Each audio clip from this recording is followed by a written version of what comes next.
Hello, welcome back. My name is Chris, and this is Helo's World, the Railroad Reseller. Today's video, I'm going to talk about the path this channel is going to go down probably for the next while. And when I mean while, it could be 6 months, it could be a year. But I want to first of all state this. As I've looked into this thing, and I've been reselling pretty heavy now for over 7 years. I've always I had an eBay account since 1999 and sold since 1999, but I really got into it around 2017. But I say all this, I got into selling on eBay as a side hustle. And I think it's unfair that I try to pitch this as anything other than a side hustle, okay? I am doing this channel, doing this thing for eBay, selling on eBay as a side hustle. I am not looking to, at any point, get into full-time reselling. I only recommend full-time reselling if you have a partner that has like good health care and they can put you on their health care.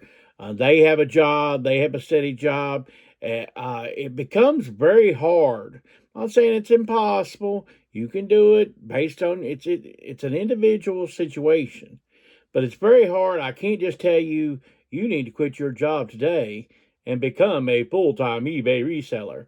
That's just not going to happen. I don't think it's fair. I definitely will not advertise that. But what I want to do is this whole channel is going to be pitched more towards eBay as a side hustle.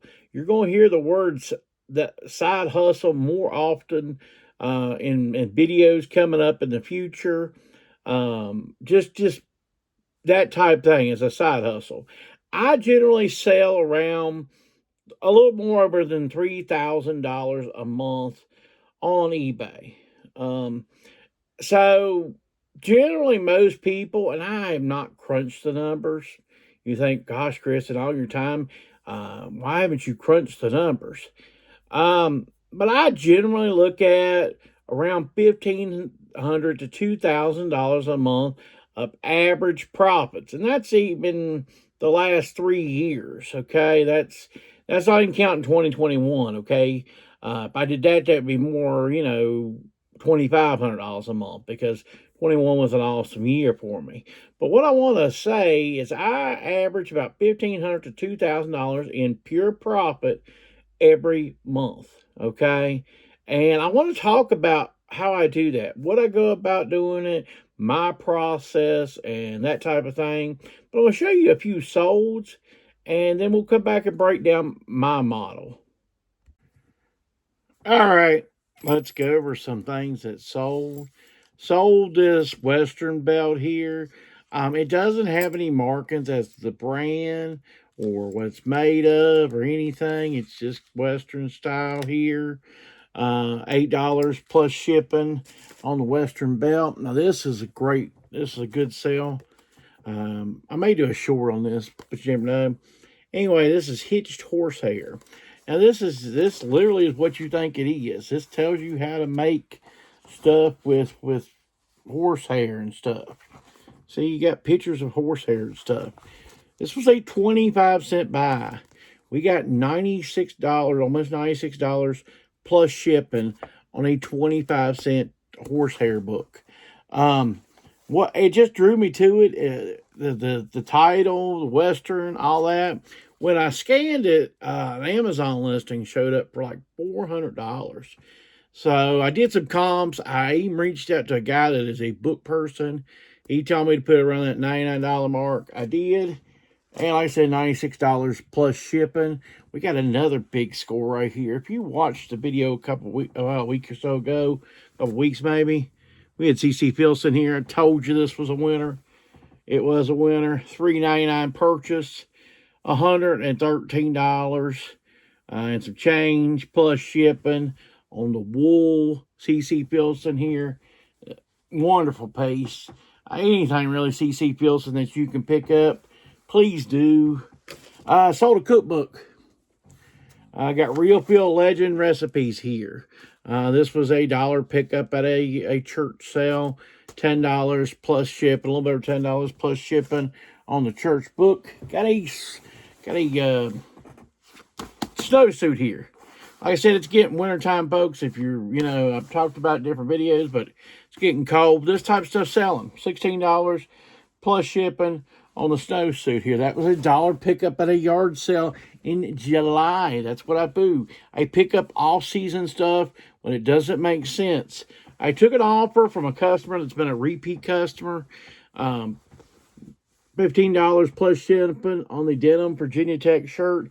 I try to keep always Virginia Tech. That's the closest university to me in stock. That way there's, people that come back to me, always looking for something. Virginia Tech, $15 plus shipping. Another thing that was in, and the last thing I'm going to go over, I talked about that CC vest, but another vest I sold here, this purple Harbor Bay here.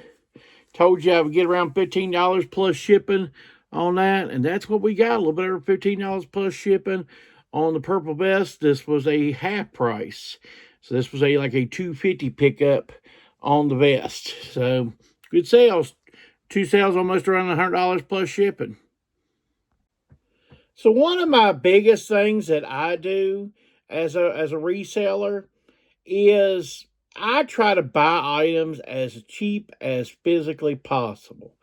Okay, I don't, I think sometimes we watch videos and you watch a big time person has a big YouTube channel that does full-time reselling, and you watch them, and I'm going to give you an instance here. Like, say this Bible here, they see it, they sell it for $100 shipped or $100 plus shipping. And they say, well, I paid $20. And you're thinking, wow, if he can pay $20, okay, I can do that. I can pay $20 and make $100. Chris, that's simple. Why shouldn't I do that? I say when you first start out, and I guarantee you 95% of the items that I buy and I sell are $5 or less that I have in the item. Most times, I do not spend more than $5 on any item individually, okay? May buy a lot and stuff like that, but I don't spend $5. If I'm going to spend more than $5, I have got to feel confident that it has a good sell-through rate, that it has a good sell-through price. The only time I do deal with a guy on some flea market stuff, and because he's a picker, I pay a little bit more than I normally would. But outside of him and his situation, I have to be about guaranteed things will go really well for me to pay more than $5 an item. I have to see that this item is a really great item. Earlier this year, I bought some little 3 little pigs. It's just a set of 3 little pigs from the 30s. They got about $130 plus shipping. I paid $10 for those. So I was willing to pay $10 for something that I had $130. So that I am willing to step up during those times. It's something small, something easy to ship. All I do is wrap them individually. I wrap the box because when you're making that type of profit, you can take your time and you can take your extra care. But the thing about it is, when you only pay $5 for an item, if the item breaks or the item gets in transit and it doesn't do right, I'm not really out a whole lot. So very rarely do I, like I say, 5% of the time, yeah, I pay over $5 for an item.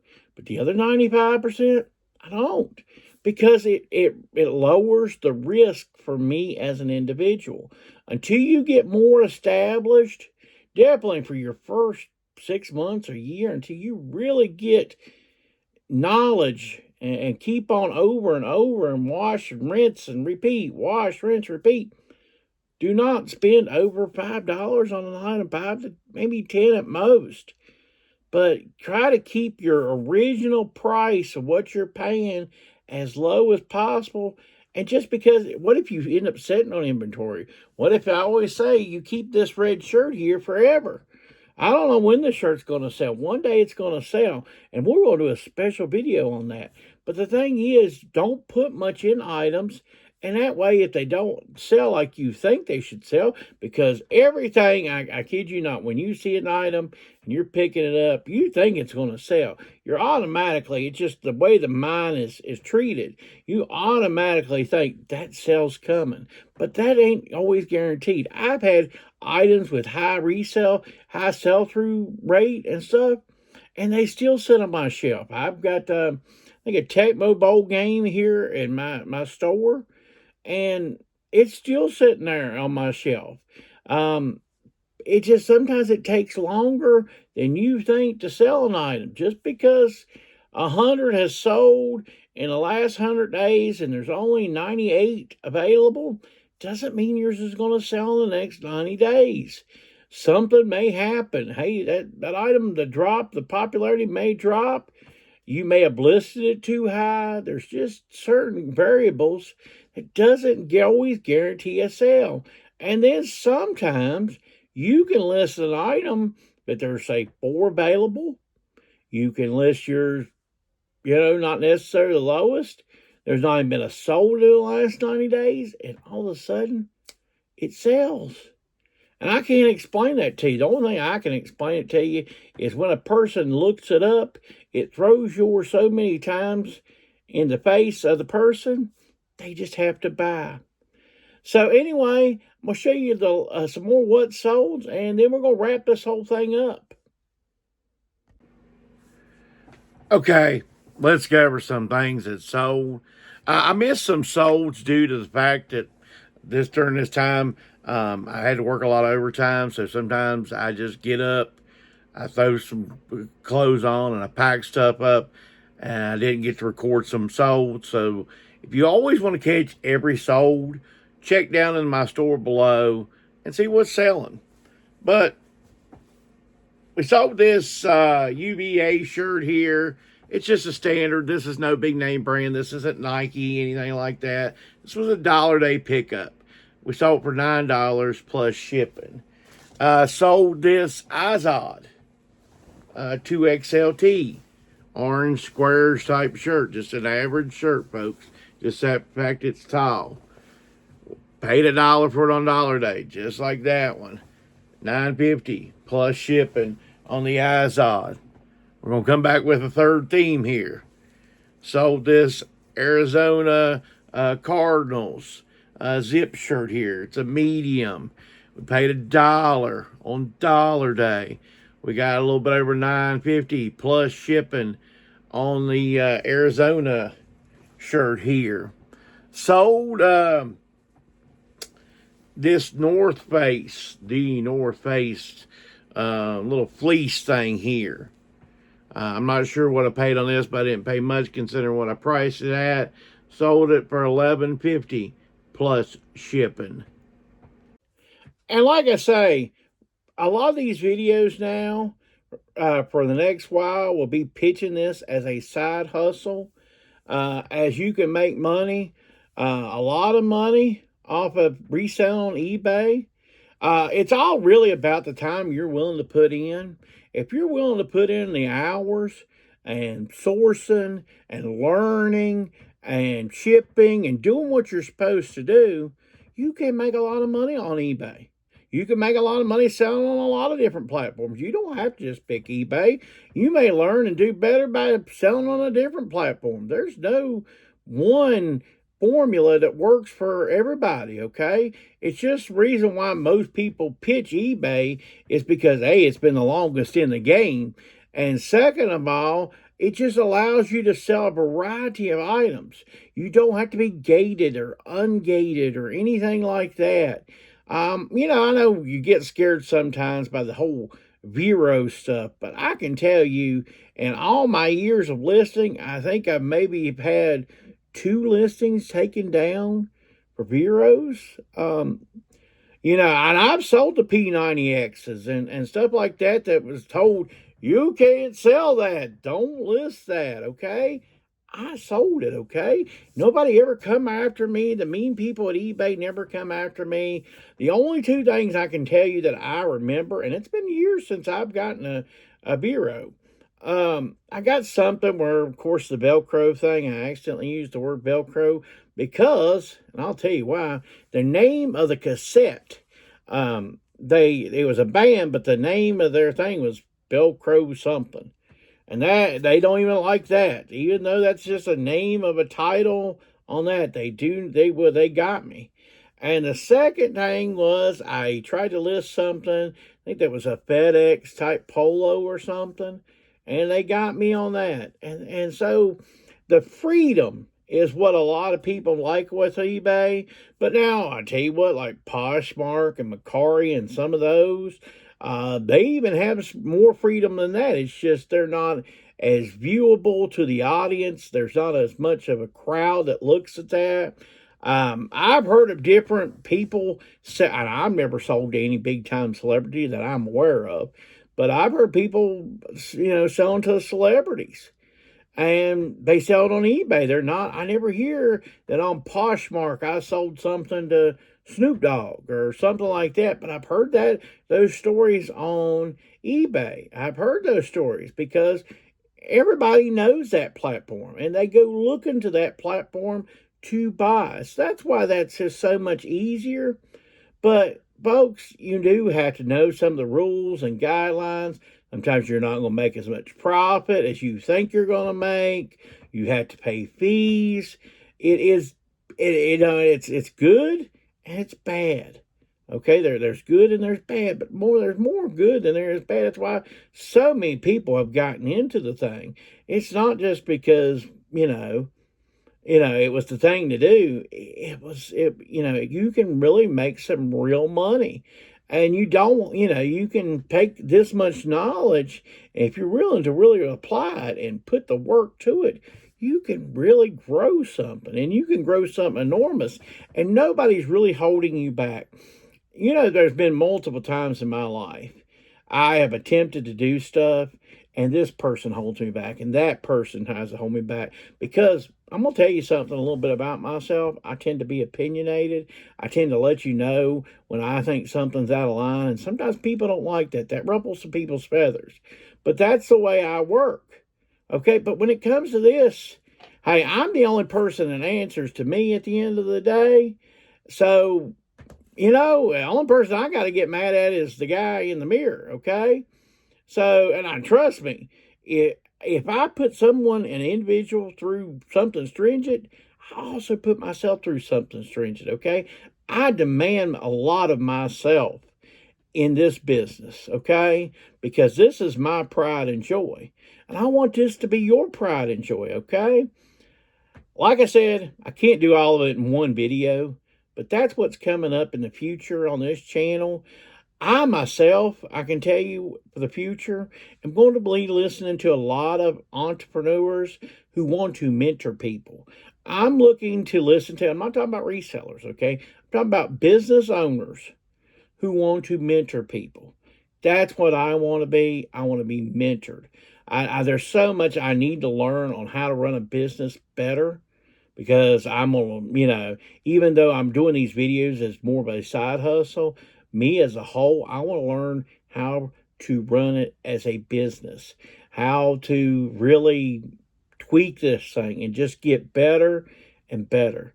So I'm going to be listening to, like I said, I'm not listening to resellers for that business because I don't know. I'm looking for a person that has made multiple millions of dollars, who have multiple of something, like multiple stores, let's say, who wants to mentor people, who's not afraid of competition, and talk about how they grow a business. That's what I'm looking for in my future.